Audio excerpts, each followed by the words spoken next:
Did you ever hear of a physically or intellectually divergent person run a marathon? Did you ever hear of a person with Down syndrome teaching a Zumba class? Did you ever consider somebody with cerebral palsy teaching martial arts? Well, all of this can happen with this amazing human being that we have with us today, Jared Ciner, who has an inclusive fitness facility called Spirit Club. And Jared, it's now a chain. I mean, did you ever envision this when you were taking psychology courses in college? Well, thank you for having me. I really believed in the potential and believed in the mission so much, but honestly, no, it was very hard to kind of picture how this would develop into a full-fledged organization. And I'm just so grateful that it has, and I'm happy to be a part of it. Well, I'm really grateful that it has too. And so I met Jared, well, remotely when he was doing a TV interview in some other state. And I was watching it on YouTube, and I was so blown away that not only does he run this fitness facility that's inclusive, and he's going to explain to you how he folds in neurodivergent, physically divergent people, uh, but he has a scholarship program. It's remote, it's also in-house, and he's an employer of neurodivergent people. I mean, this is the full package, and I would never believe it would be happening. So here's how I want to start. Tell us how it organically evolved. Absolutely. Well, I graduated from college with a bachelor's in psychology and didn't know exactly what to do with that at an entry level position. And so I ended up getting a couple jobs. One was as a support counselor working with adults with developmental disabilities, just focusing on, helping them achieve whatever was important in their lives for them and their goals. And my other job on the weekends and evenings was working as a personal trainer at a gym. So I was just kind of, I've always really enjoyed physical activity and exercise and sports. And I was also exposed at a young age by my aunt who helped me get involved in volunteering and being a counselor, in different types of disability programs. And so, I figured these two jobs will be fun. I kind of enjoy both of these two aspects of life and wanted to get involved. And really glad I did. It took about 5 minutes working those two jobs before I realized how disconnected the fitness industry was from the disability community and what a huge gap and what a huge need and opportunity there was to create more opportunities for exercise for people with disabilities. And I really wanted to try to kind of bridge that gap. And so I talked to my supervisors at both jobs and I said, can I do a fitness class, where I was working as a support counselor? I said, could I do a fitness program here for the people who you serve, for the clients that we work with? Everybody here has exercise and fitness as a goal, but I don't know of any resources out in the community. And, they were very receptive to that. And then I talked to my boss at the gym and I said, hey, would you guys host a fitness class here for, this organization that I work with. And they were a little like, what? Who's it for? What's this about? But ultimately they opened their doors and it was just so incredible to offer. I remember that first class 13 years ago and just how excited everybody was to be a part of this kind of organized, structured fitness program and a nice high quality gym. And I realized this is something that really doesn't exist that people really need.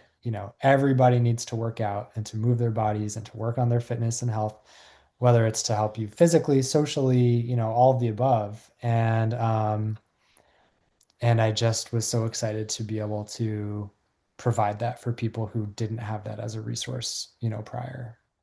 I can completely understand the disconnect because we do tend to limit people that have any kind of difference or challenge, physical challenge or intellectual challenge. We tend to limit them, and we don't understand there are workarounds. just because they may not follow the path that a neurotypical person may have followed, and that can be broken into many pieces in and of itself, there are workarounds if you're open to it. And the other thing that is so vitally important, and you just mentioned it at the end, and that is in this population of neurodivergent people, there are many reasons why they're not in a social community.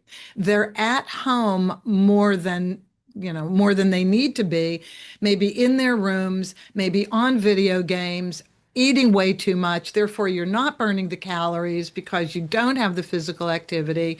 And what you said, the socialization is so incredibly important for everybody, and especially for people that don't have easy access to socialization. Yes?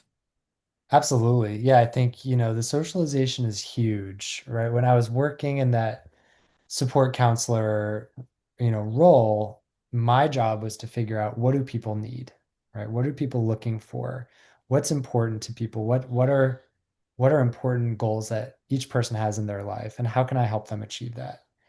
And socialization was huge, right? Be more involved with the community, more connected with other people, get out of the house, be more engaged in the community. And then, physical wellness and health was huge too, right?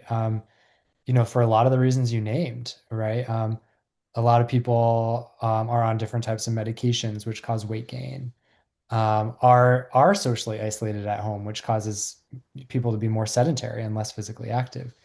Um, and it turns out, I did a little research. A person who has been diagnosed with a disability is 58% more likely to be obese than a person who does not have a disability. And I mean, that statistic is, pretty significant. It's saying, as a society, we all struggle, with being physically active, and a lot of people struggle with weight. But if you have a disability, you're going to be 58% more likely to fall into that obese category. So, this is a population that, it's our responsibility to make sure has the supports and the resources needed to be happy and healthy.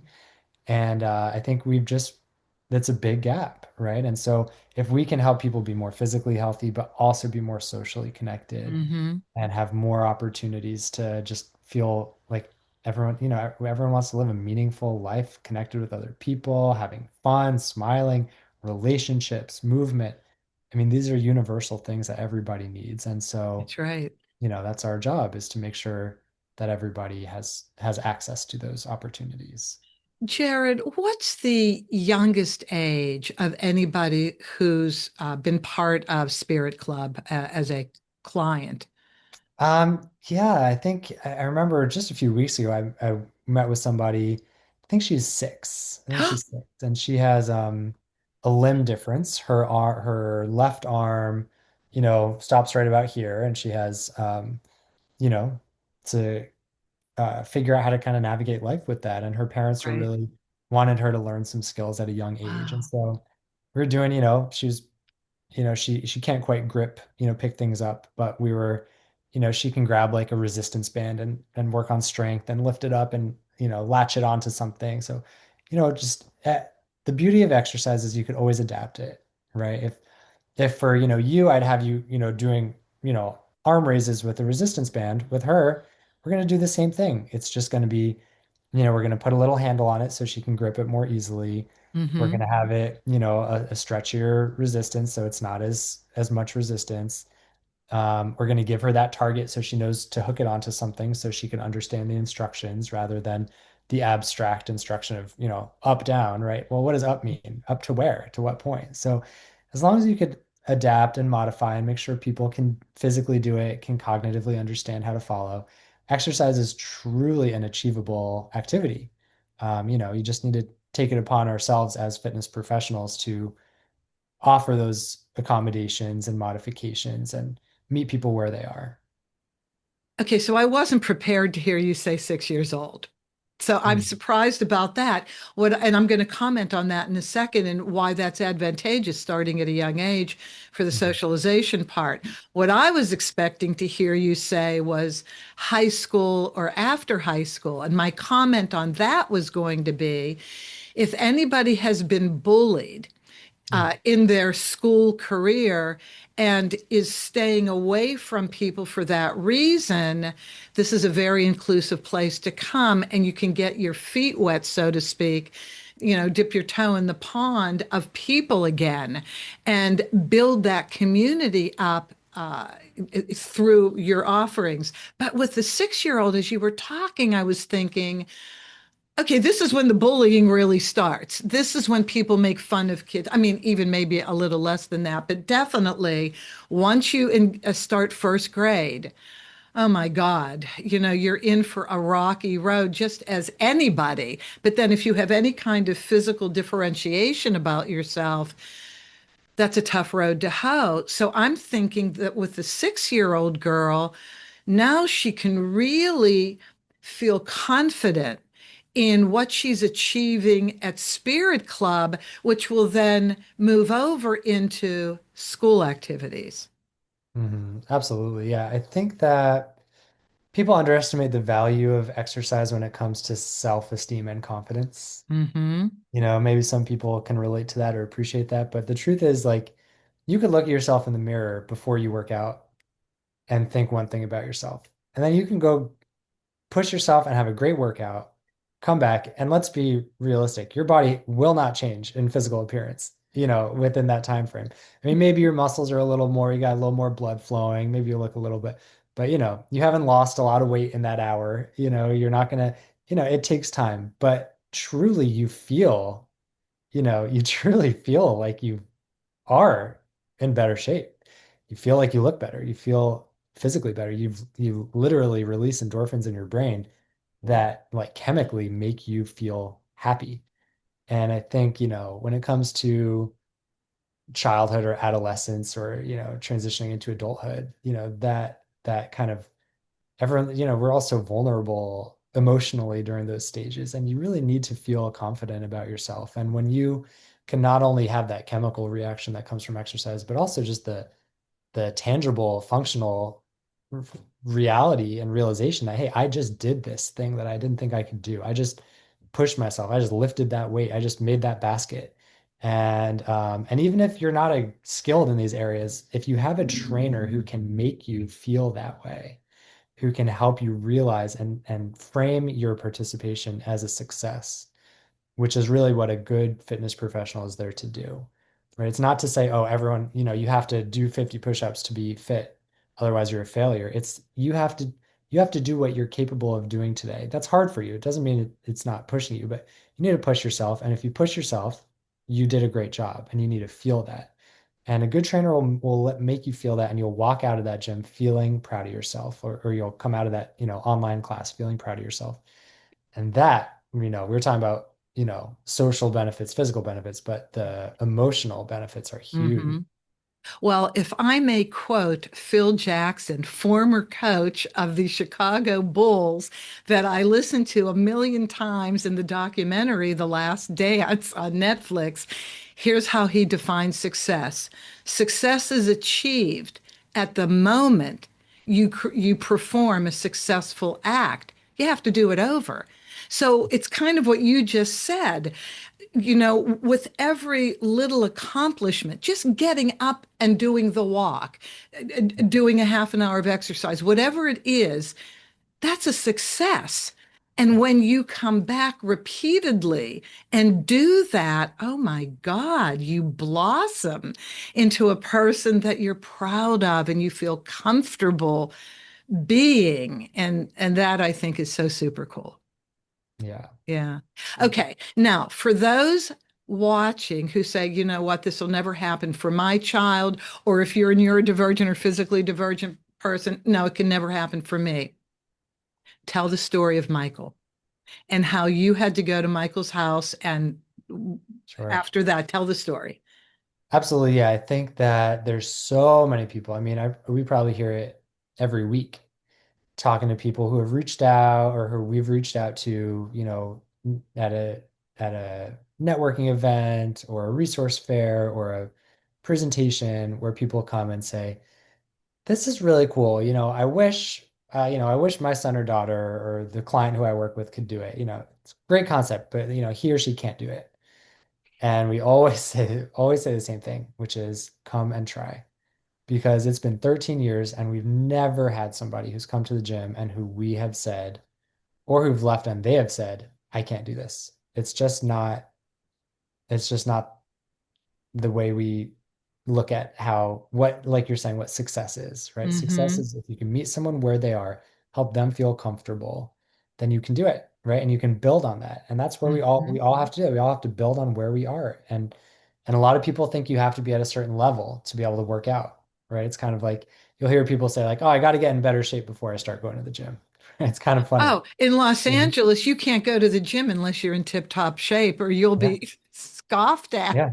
It's And that's horrible. a problem with the gym culture, right? It has to Yeah. be the total opposite, which is, and when you're at your rock bottom, that's when you need to go to the gym and don't make any excuses. So Michael is one of my favorite people, my first personal training client. We talked about how we got started doing a group fitness class, and then I remember Michael came to that class and he walked right in, looked around, and I think he might have even said, nope. And he walked right out and he was like, this is not for me. He has autism, not interested in social group activities, not comfortable in that type of a setting. And I remember after the class, I saw him and his mom, they kind of hung back and his mom said, this is a tough setting, but how about personal training? Can you work with them one-on-one? Mm. And I said, sure. And so, I said, Michael, you want to work out, one-on-one? And he said, nope. And so he said, I said, okay, how about come to the house, right? Come to the house and do it at the house. I said, sure, right? You don't want to do a group, no problem. You don't want to do training at the gym, no problem. We'll come to the house where you're comfortable, You right? go to his house. He doesn't I come go to to your his house. house. Okay. I go to his house, right? You're right. Meeting people where they are, I think is the most important kind of concept here. Yeah. Got to meet him where he's comfortable. He doesn't want to come to the gym, fine. I'll come to him. And I'd go there and even, show up with some equipment. Nope, right? So it's like, let's just go for a walk, right? Let's go for a walk. Next week, I'll add something onto it. This week, we're just going for a walk, right? The next week, okay, we went for a walk. Let's go back and, add a couple, right? I see what he can do, right? He's sitting down on the couch, he's getting up to get a snack. Oh, great. Look what we can do. We can sit down and stand up. That's an exercise. Those are called squats. We're not going to call them squats, but Ah, we're going to do them. We're going to say, oh, awesome. Hey, before we go get a snack, let's sit down and stand up 5 times, right? Okay. He doesn't like it, but we can do it, right? You got to, you find what he can do, that's right? Find brilliant. what I he mean, can do. Jared, that's so brilliant. I can't tell you. Keep going. And I mean, it took a long time, and I mean weeks, months, but eventually his sessions were a half hour, to an hour. I remember I said, "Hey, I got to go pick something up from the gym this week. You want to come with me?" Right? Okay, we'll go to the gym. Let's do the session at the gym just this one week. Right? We'll do it at the gym. It wasn't in his comfort zone, but he did it. And making sure he feels that positive reinforcement is so important too. So it's not just he's doing it and he's hating it, but he's doing it and he's actually learning to like it because he's getting good feedback, from me. And at this point, we have that relationship. So Success building at the moment you perform a successful act. Yep. exactly and making that known, he needs to feel that that's successful and Mm-hmm. building the relationship. He needs to care that I'm proud of him, not just a stranger or someone who doesn't engage with him. So, build a relationship, give that positive reinforcement and that feedback, and then build from there. So eventually we started doing our workouts at the gym. We broke the ice and he was comfortable at the gym. And then I remember it was like, all right, the big challenge here is groups. How do I get him into a group? Because then he gets to meet people and make friends. And I remember I said at one point there's a class going on in the background, and I kind of saw him looking over, like, he wanted to push himself too. And I said, hey, it looks like that trainer maybe could use some help. How about we'll go over and we'll be his assistant, right? And we went and instead of doing the exercises, in the perimeter of the circle, like everyone else, which he wouldn't have been comfortable with. We went in the middle and we were actually demonstrating. He had a purpose, he had a leadership role. That is so, I'm sorry to interrupt you. That is so very important, that point, because quite often, and I'll just speak for myself, I am most comfortable in a networking situation, a professional group, if I have a role, Yeah. if I have a task to perform. And now I can function and that was so brilliant what you did. Yeah. Well, thank you. I won't take credit for being brilliant, It but was brilliant. in this context, I think, yeah, I was able to help him, and yeah, so then every week he we did personal training with me, and then he added, and I'm going to go be the assistant in this class. And hey, by demonstrating all the exercises in the middle, guess who's working out pretty hard? Maybe harder than if he was in the, just in the group. He's got the Hmm. spotlight on him, and yeah, I mean, it just really showed how he evolved so much, so proud of him, really. We can do all we can, Wow. but he's got to take that step, and he did. And now he works at the front desk, he's helps greet people as they come in. I mean, he's really grown in so many ways, and I absolutely don't take all the credit for that, but I certainly see how his participation in Spirit Club contributed significantly. I look at it as an equal participation. So you had to lead, you had to figure this out, you had to understand how to lure him in. But he allowed it at a certain point. He gave you Yes. his trust. So it's an important two-way street, I think. And Yes. then this is a perfect segue, Jared, into you provide employment opportunities. Can you speak to that? I mean, you just did, but uh, the Down syndrome person teaching Zumba, right? Mhm. And the martial art, how do they get into employment roles? Yeah. Yeah. And it really goes back to our origin story. So I skipped this part initially, but when I first went to my supervisor at the agency where I worked as a support counselor, and I said, how do you guys feel about me teaching a fitness class for your clients? The first thing they said was, you need to meet Sam. And Sam was a client at this agency called Jubilee. And Sam has autism, and that's why he received services there. And he's also ran 7 marathons. And they were like, Sam has been talking about fitness here for years. And Sam is incredible. And he just needed some support in creating a structure for this, the logistics. And so, I teamed up with Sam, and he was really the brains behind the class, curriculum, the structure, the format, the exercises. I mean, he's so creative and smart and knows exactly how to connect with this community, right? The organization, I'd say the majority of the people there um, have autism.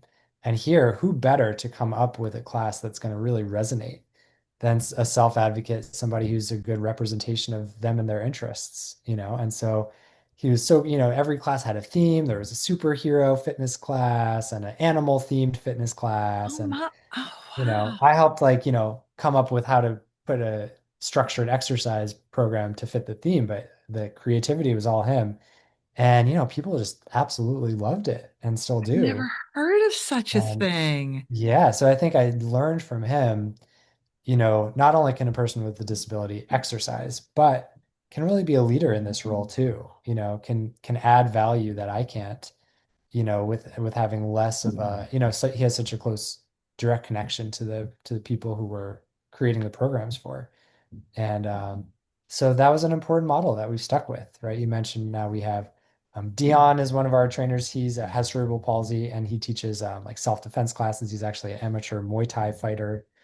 We have a Zumba instructor who has Down syndrome. She just has the best energy, amazing dance moves, and she's got the structure down. Why not?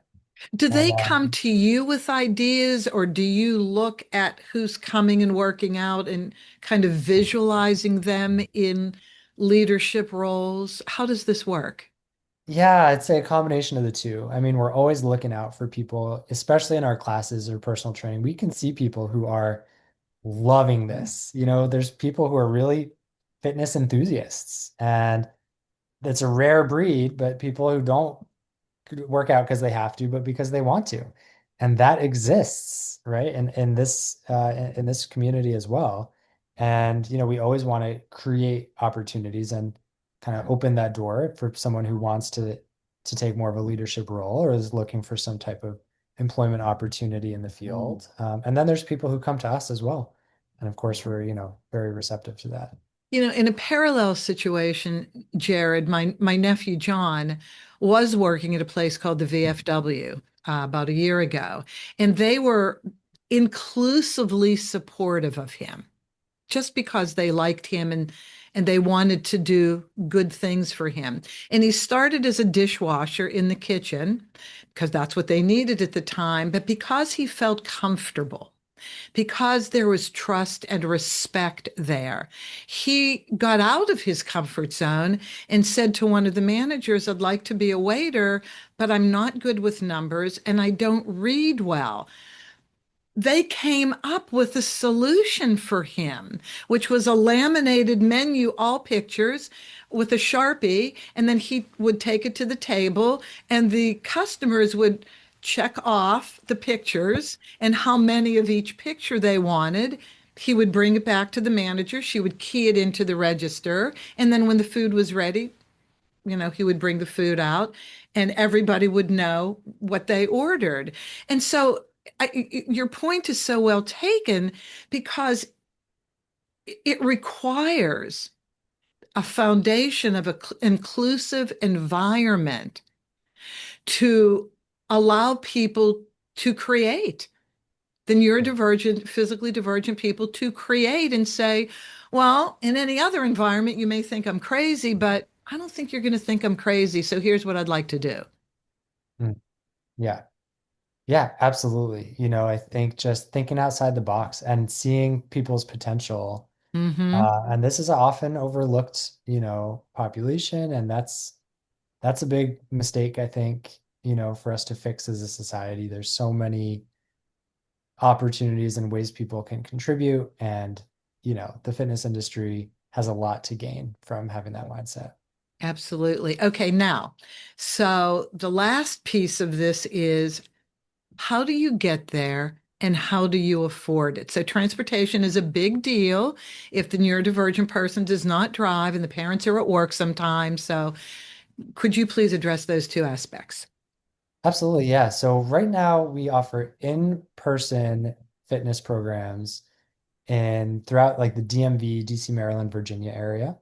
So we have a couple gyms in Maryland. We offer programs in DC, at different locations in Northern Virginia, up to Baltimore, and then our recent expansion was into Denver, Colorado, which is where I grew up. And so I'm excited to, kind of this is really our first attempt to recreate this in a remote area, not Yeah. just kind of like growing geographically expanding, but really brand new. And, Mm-hmm. we've been lucky to have great, leadership and great, team support and finding just, wonderful people there to kind of spearhead this.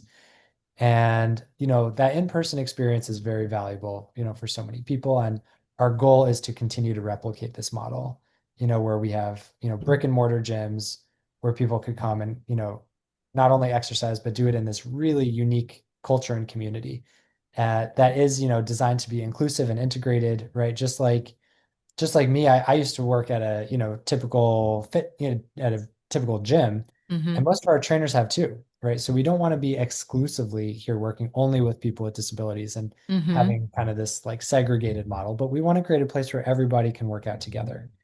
So that's Yeah. the goal, that's the goal Utopia. there. Utopia. Yeah, Uh-huh. yeah. Um, and transportation can be tough. So we do want to, our trainers travel. We could come to you. We partner at other locations like, if our home base is in Denver, we aim to kind of have little like Oh, satellites where maybe we'll teach a class at this community center or this rec center or this organization, interesting. to kind of have more of a accessibility for people in different areas.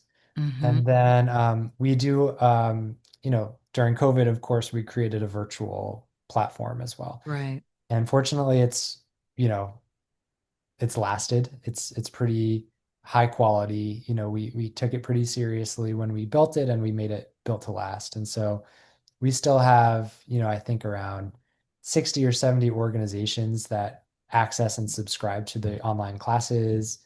In addition to, lots and lots of individual people, you could join as an organization or as an individual. There's live classes, there's on-demand videos. All the classes have like a seated and a standing instructor side by side. So you can Oh, follow it, wow. with Okay. that level of accessibility, those modifications. So for somebody who can't get to us geographically, that option is always there as well.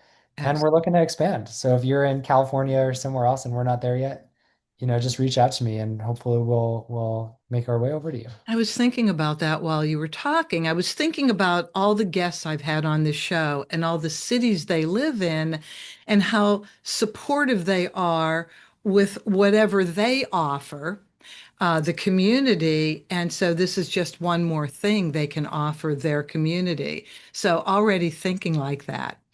Yeah. Um, And you did last, mention that I didn't afford answer your question about affordability. Yes. affordability, right? So yeah, I will answer that one too. I'd say about a year or two after starting Spirit Club, we realized how many people couldn't afford to work out with a personal trainer or join a group class. And so we created a nonprofit foundation, Spirit Club Foundation, and its purpose is basically to raise money, events, donations, grants, and give that money back to the community in the form of scholarships.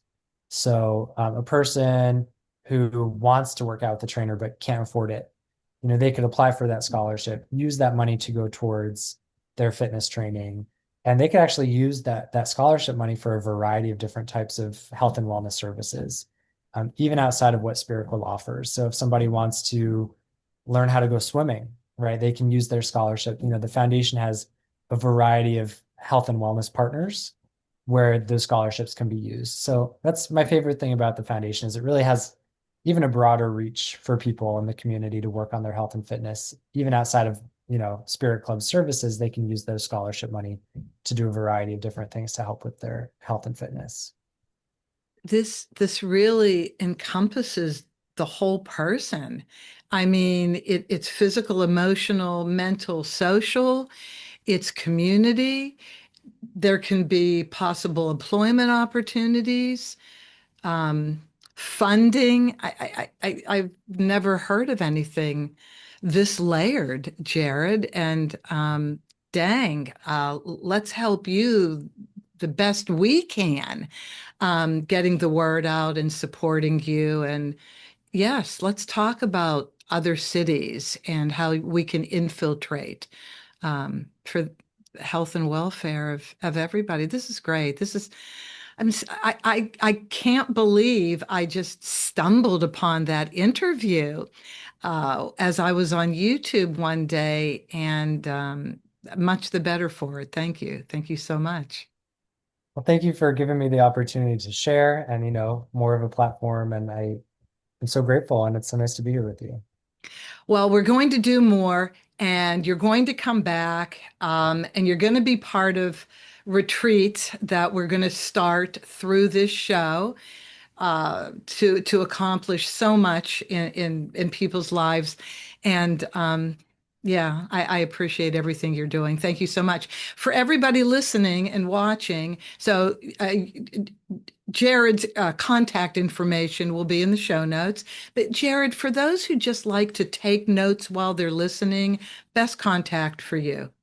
Yeah, well, my direct email is my first name, Jared, Jared, and it's at spirit-club.com. So just a little hyphen between spirit and club.